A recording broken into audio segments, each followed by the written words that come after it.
Hey, this is Jasmine. Have you ever wanted to know what is the latest and greatest of businesses, entrepreneurs, musicians, and artists around the world? Have you ever wondered, why did they make that choice, where they're going, and how can I support them? Well, you come to the right place.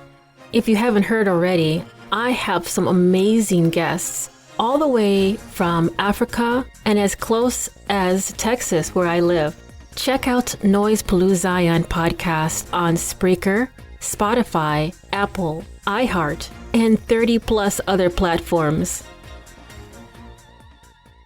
Today's guest is Leslie Urbas. She is a registered dietitian nutritionist as well as an elite personal trainer. Her expertise is both in science and mindset behind what drives us to desire a healthier, happier, lighter, and re-energized lifestyle. Leslie also wanted to share how raising kids, as well as being a military wife and still doing it all. Topics of discussion: how circumstances cannot define you, setting boundaries, and self-care. Please give a warm welcome to ever-blessed Leslie Urbas.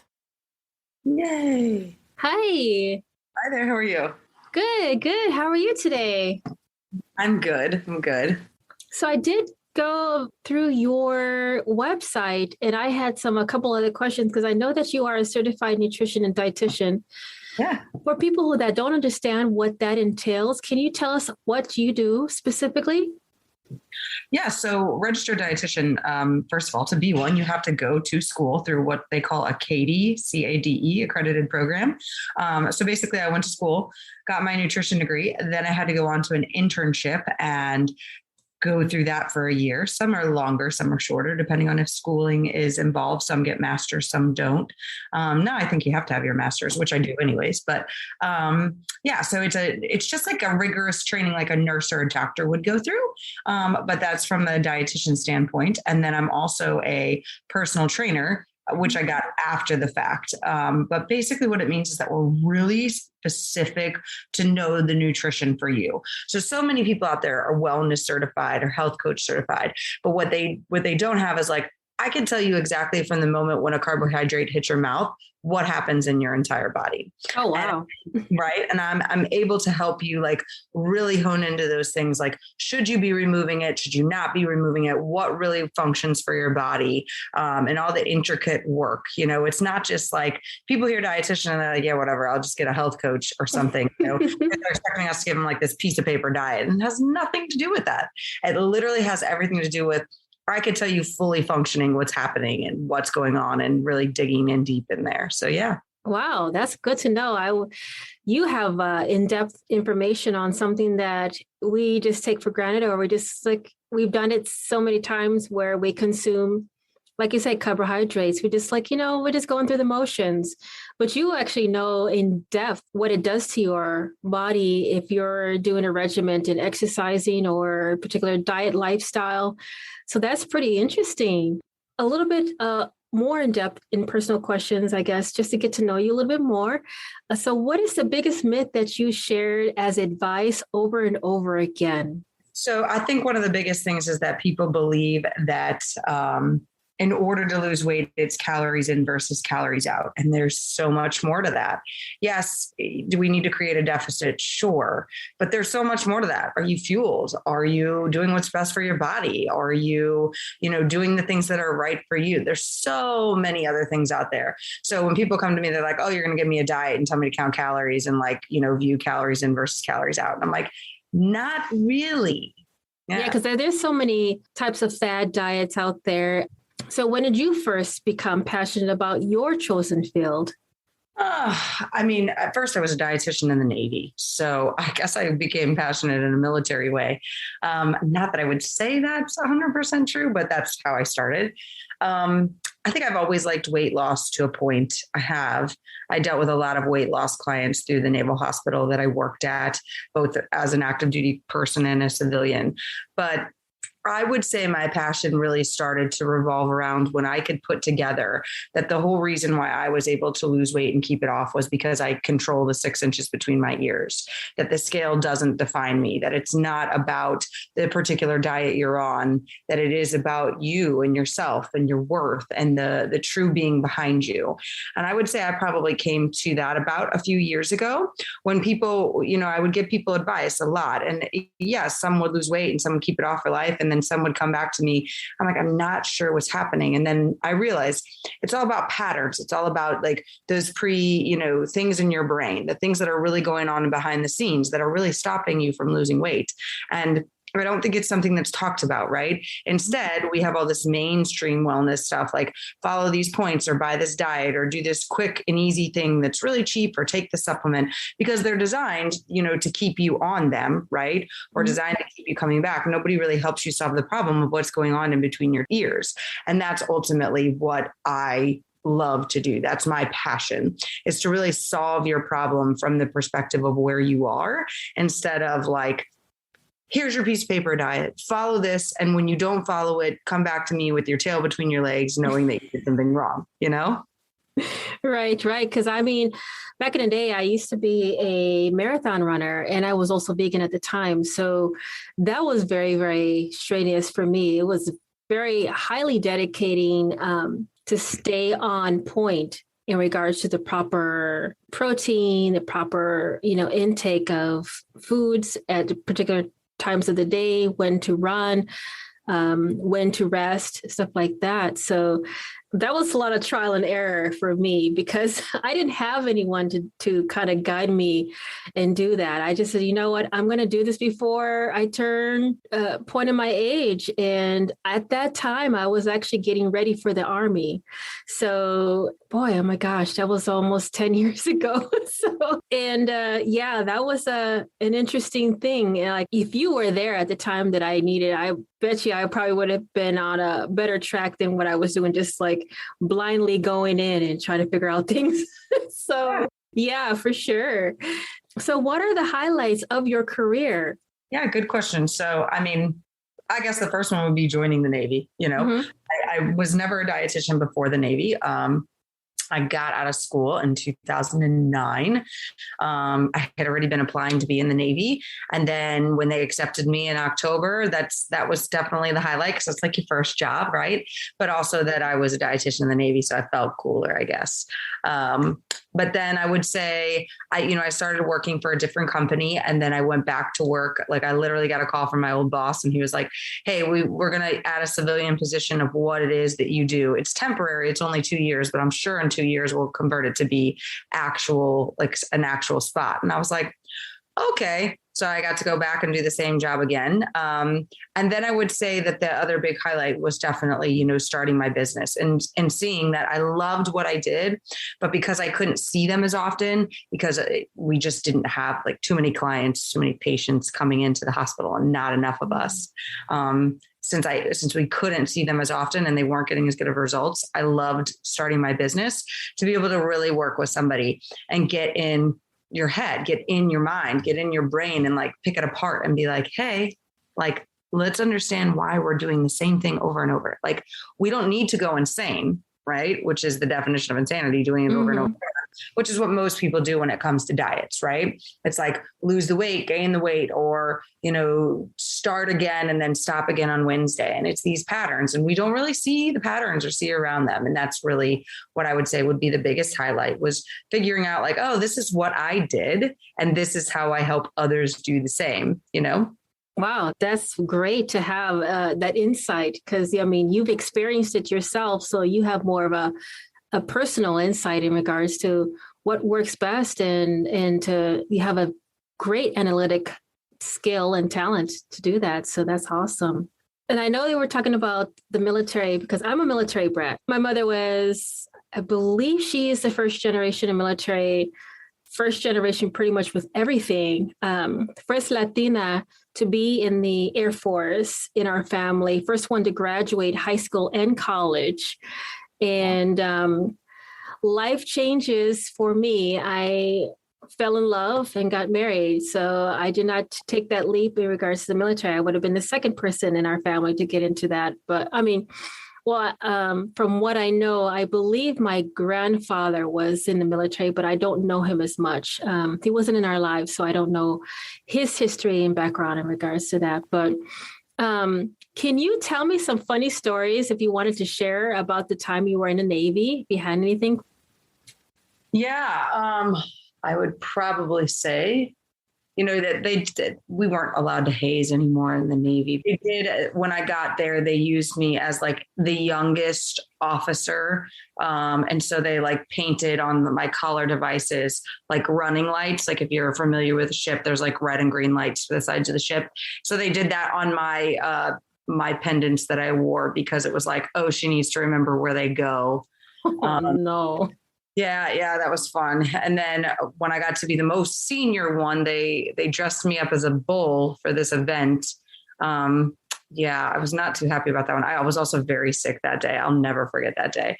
I barely even ate that day. I felt so terrible, but I knew I couldn't back out. So I went. And then I think the other one is, so when I became an officer, I actually became the department head for a time period because there was a gap.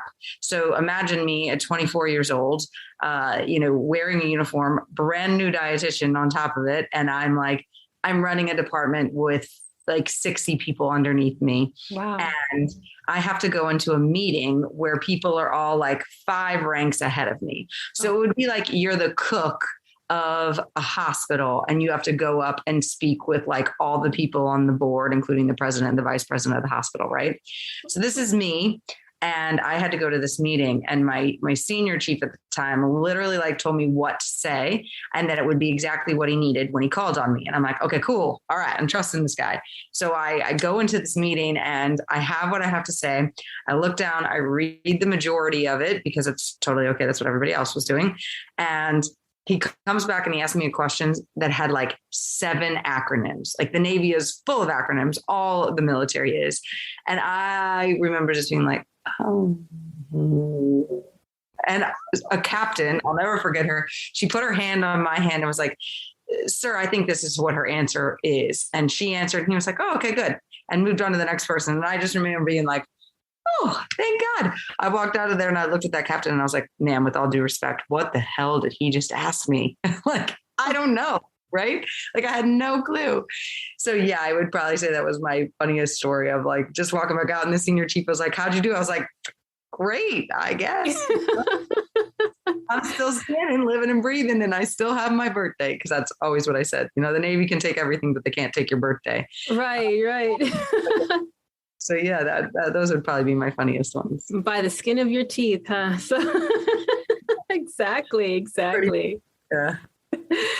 So last question in regards to kind of get to know you a little bit more. What is the most beautiful place you've ever been? I know you've traveled probably on ship through the Navy, but if you wanted to highlight on that or highlight on something that you've done personally. Yeah. So actually in the Navy, I never actually went on a ship. As a dietitian, you work mostly in hospitals. They don't deploy. A few dietitians do get to. My husband serves on ships still, but I don't. I think I was a little bit more sane for not going out on them. I would say the most beautiful place, and this is hard to say because I have been to all 50 states and like 7 countries, but it would probably take me to be respecting of it. Meaning like when I was younger, I was like, okay, cool. This is boring. Where's the video game or something? Right. But I would say the most beautiful place I've ever been to would be one of 2 places. And it's because they're so different. And one would be on my honeymoon. My husband and I went to the Virgin Islands. I'm going to say it that way. It's not the Virgin Islands, the Bahamas. And there was like this little private island thing that we stayed at with the Sandals resort that we were at. And it literally felt like a private island. Like the people were so spaced out. It was so beautiful. Like you felt like you were on your own private island. Then I would say most recently, I took myself and my kids for a business trip over to Colorado. And we actually went to Pikes Peak, which I had never been on. We drove it. Needless to say, my kids are 1 and 3. But I would say it's just a different form of beauty. And I get tied between both. Like I love the view of the mountains, but I hate snow, which is why I live in a warm climate. I agree. but I loved the Bahamas. Like I could have sat there when I was giving, like when I was learning how to do like Lamaze or all those like breathing techniques for having a baby. And they were like, you have to go to your peaceful place in your head. Like I would go back to that place on the beach. Like I could literally sit there and be there, hear the waves. So to me, I'd have to say that that's it. Cause that was my, like, if somebody needed me to go to that space again, I'd go there, not the mountain. I'd feel like I have to climb it first, you know? So. That is beautiful picture to paint. Yeah, I think I haven't. I completely agree with you. I love the mountains, but it's just the cold. I just cannot stand. I was born in a tropical climate, so just the point of anything under the degrees of 70 is too cold for me. So that's why I'm like, I'm in Texas, and I'm like, I'm loving it, but now this autumn's hitting. I'm like 66. Holy cow, that's insanely cold. So I'm bringing out a jacket. People looking at me like I'm crazy, but that's just how I am. So I'm just, I love, yes, beautiful mountains, and Bahamas I have not done. So I'll put that on my bucket list. That's for sure. But that's awesome. Awesome. Wonderful. Thank you for sharing that with us. So I wanted to kind of dive more into your website. On one of your YouTube videos, you had a woman named Sarah who was dealing with the guilt in her eating habits, and how she accomplished that with you as her coach. And like I mentioned, being vegan, I have a different lifestyle. So what do you suggest to people that have this type of lifestyle without wavering from it in regards to, like, if they're wanting to do individual program? Like I believe you had individual programs. You also, I'm a plus size gal. Even when I was doing marathon running, I was considered Athena. And I was like, I kid you not, I was probably about 8 pounds heavier than I was at high school, my high school weight. High school weight at 18, I was 172. And I was in my 30s and I was like maybe 178, 180. And I was considered Athena.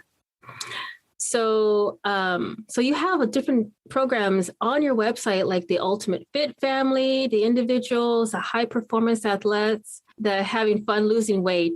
So that would probably be me in my category, because right now I think I'm close to 200. I'm about 5'8". How would you deal with that? How would you, for example, the types of program you would set up for someone who was kind of like in my lifestyle, and I'm interested in going back into marathon running. So I'm just trying to think back, like, what could I've done better if I had Leslie on my side? Yeah, of course. So it would depend on, like, so the programs that I run, I have 3 different ones and length of time. And that's one-on-one. And then I have a group program for you, of course, because it's specific to you wanting to learn how to like marathon run and to do that appropriately. I would say like a 3-month time period, we could do that, but it's also, do we have other goals that we want to accomplish? Is it just the marathon running and the marathon training and making sure you're fueling, or is there some weight loss in there? Or is there some, thought process behind the, like how you said, you were called Athena and it was based on your weight and stuff like that. All those things kind of play in there. So the program names that I kind of utilize now, the first one is called Relax and Redefine, which is literally like learning how to relax within yourself, how to redefine what weight loss looks like for you. My next one is called Live Your Life, which is a longer program. It's 6 months, but it would encompass all that. Like, let's break it down. Let's get you to marathon running, but let's get over this. So some things that people don't really realize is that we base part of our value on our weight, because we were weighed a lot as children. And then if we did have weight issues, people judged us on our weight, or we get picked first for the, softball team if we're really good. And it could be, oh, well, that's the fat kid, so they're not picked, right? I'm not being a bully in that way, but if that's how you identified. And then things like, in terms of like in your family, if you've always heard we're big boned, or we have problems losing weight, or we clean our plates, all of these other side effects really take into how you view your life. And so some people will literally step on the scale, and if the scale is up a half a pound this week, it's like, oh, I'm a horrible person. And now I have to do X, Y, and Z in order to achieve this because I'm fat. The scale went up a half a pound. Little did you know it's because you drank an extra like 1/4 of a cup of water or something ridiculous, right? And so that's where Live Your Life comes into play. And then I have something called call it my BBB, body balance to bliss.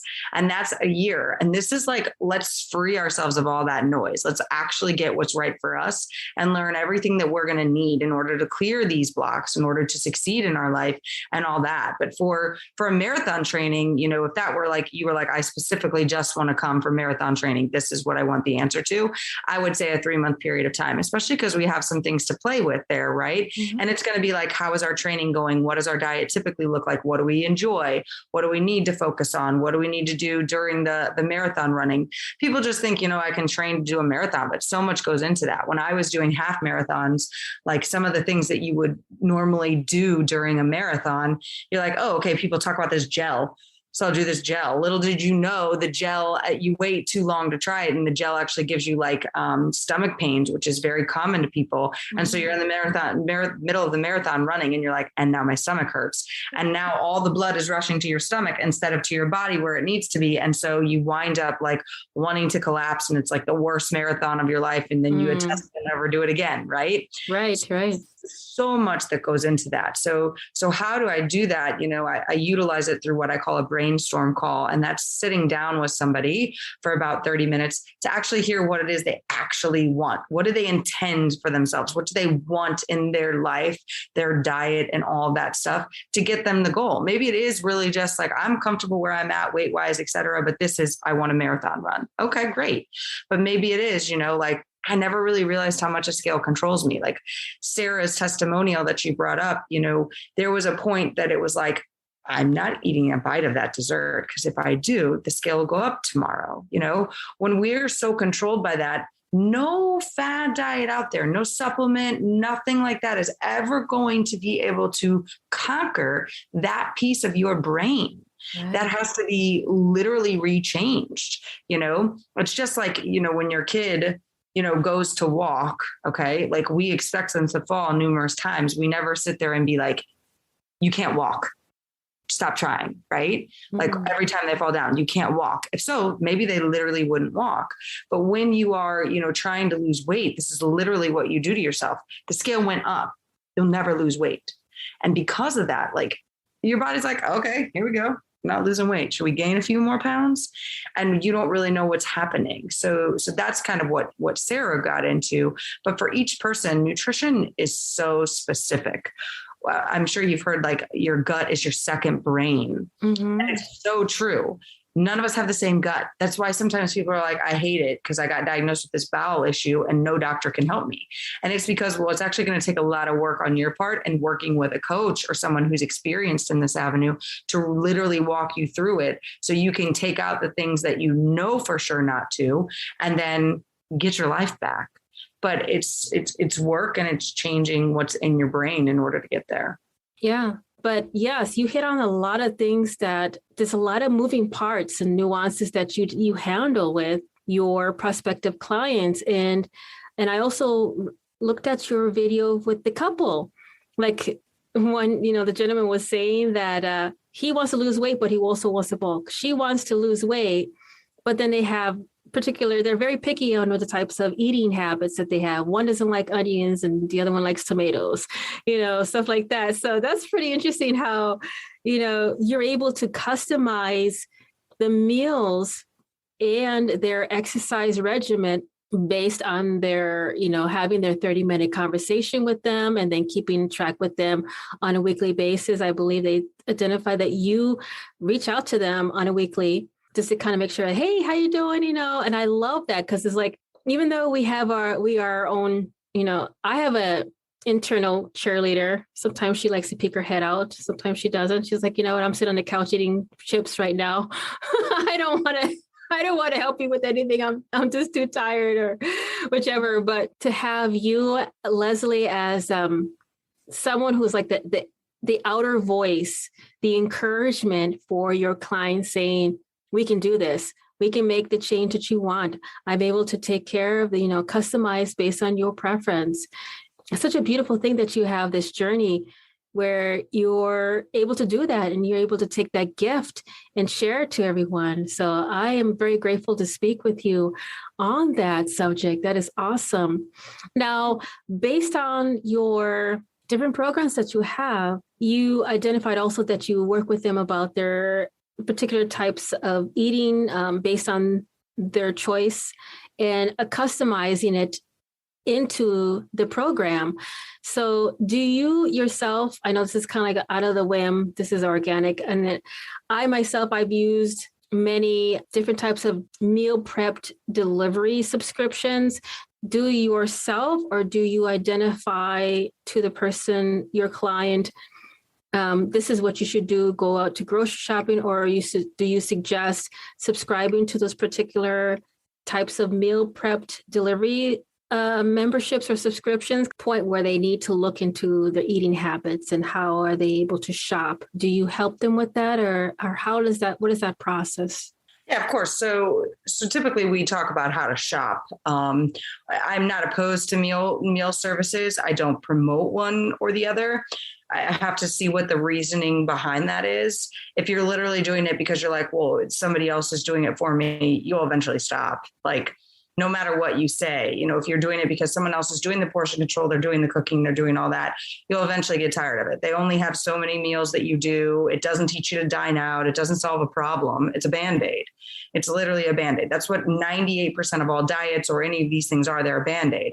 Now, if you're a family of 4 and you like that because you want to include them to have different recipes than what you're normally used to, and like you're like, oh yeah, I really want to do this and have it for a reason or whatever, I'm definitely not stopping you from that, but we have to see what the reasoning behind it is, the magical thinking of, if someone else does all the cooking and all I have to do is warm it up in the microwave and it's perfectly portioned to me and I'm just going to lose all this magical weight. No, because the thing that you're not accounting for is that your brain still says, I want the chips, cakes, cookies, ho-hos, McDonald's, whatever else that's out there. Right. So is that going to be a solution? Absolutely not, and that's me just being blunt, mm-hmm. That way people know, like people people that come to me for a dietitian definitely don't come for like a sugar coated reason. I'm going to be very like black and white, like you're doing that for the wrong reason, but I'm going to help you arrive at that solution yourself. But so I have no problem with somebody being like, I just want some ideas and I want somebody else to do some of the work for me a little bit of time because I get it. Like as a mom of 2 and a husband that's military, sometimes convenience is helpful. But if it's you're like, oh, this is the thing that's going to make me skinny, I can't promise you that that's a good answer. Thank you. That's very informative because there's times that I'm like, I have 4 jobs and that's not including being a single mom. So for me, it's perfect. However, for others, you're right. Having someone else doing it for you, I understand that you have to make something, create it, prepare it with your own hands. You feel as if you know what's going into it. And I love that. One of these days when I actually will eliminate 2 or 3 of my other jobs, I love cooking. I love it. It's just I'm at the point where I walk in the door in the morning after my night shift. I've been up since yesterday, run in, jump in with my son. He's got live learning remote school. Doing that, then doing the voiceover services, then maybe do some CFO on my startup company, and then jump into recording podcasts. And then after that, I'll be doing, and then maybe, running over there after my screaming child has asked me, I don't know what I'm doing with my class, so doing that. And then I have 2 fur babies. So then I make sure that they're taken outside and they're taking, so it's my life is a whirlwind.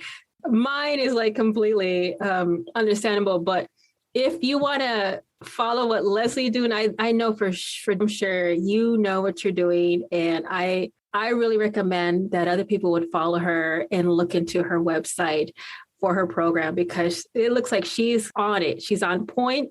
I love the videos. I love the testimonials. But like I said, as a mother of 3, how can I put my workout ethics into my busy schedule? Hypothetically, if I wanted to get into your program, Leslie. Yeah. So what you're saying is how would you do the workout and do the program at the same time, or? Yes, ma'am. Yeah, so the programs are all very different. But for the one that I thought would be best for you, it's like a 45-minute chat each week. And it's not every week. We really only do about 3 per month because you are a busy person, as you've just stated. Yes. So trying to do it every week, I get it. We're all like amazing people doing things, and we also need some time to do things for our own. So how would you do that and do the training? That would be something that we work out. So a lot of times we have these super busy schedules, but it's also just, lack of time for ourselves, lack of self-care, lack of things like that. So all that gets brought into that. And then we're able to be like, okay, hey, this is actually what you need. This is the level that we need to get to. And we work all that out. And that's kind of what the first couple of weeks are all about. Nice. Because I noticed on your website, you have a couple of quotes on there. What is your favorite quote that you like to use? I'm inspired to do better or to be above and beyond what I did yesterday. What is kind of like your favorite quote that you like to utilize for yourself or for others? Honestly, I wouldn't even say it's one of them on there. It's one I say to myself.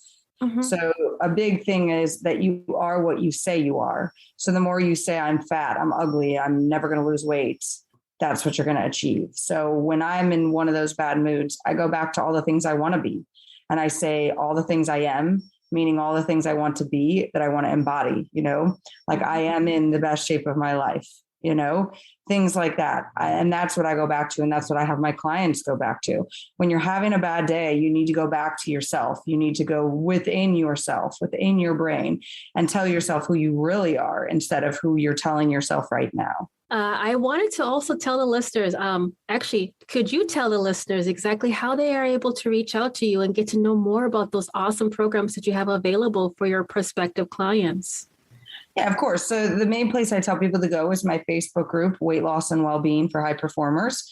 I go live in there weekly. I do things that, the people in that group want to learn about. But then you can also catch me on Facebook or LinkedIn or Instagram. Leslie Urbas is my name. On Facebook, there's Fiala, my maiden name, throw in there too. But pretty much if you enter Leslie Urbas, I think there's only 2 of us in the whole world. So you'll find me. Oh, you are so lucky. Right. There's so many Jasmine Castillos I can't even point a stick to. So speaking with you, it's been an honor so much to have you as a guest here and learn more about your background. And I am so excited to get the clients rolling in. I'm not sure. Did you have anything in closing that you'd like to mention before we end the conversation? As I just tell everybody, I'm like, you can achieve anything when you change the patterns in your brain. And that's ultimately what we would work on together to get you through the valuing yourself on a scale, which just stinks. So, yeah. Thank you so much for that. So you have a wonderful weekend. Thank you so much, Leslie, again. It's been an honor. I will. You too. All right. Bye. Bye. Thank you for listening to Noise Palooza Zion podcast. If you yourself is a small business owner, entrepreneur, musician, or artist, or liked what you heard, please share and follow. I am on Facebook, Twitter, TikTok, Instagram, and YouTube, or contact me at www.jasminecastillovoice.com and stay tuned for the next upcoming episode.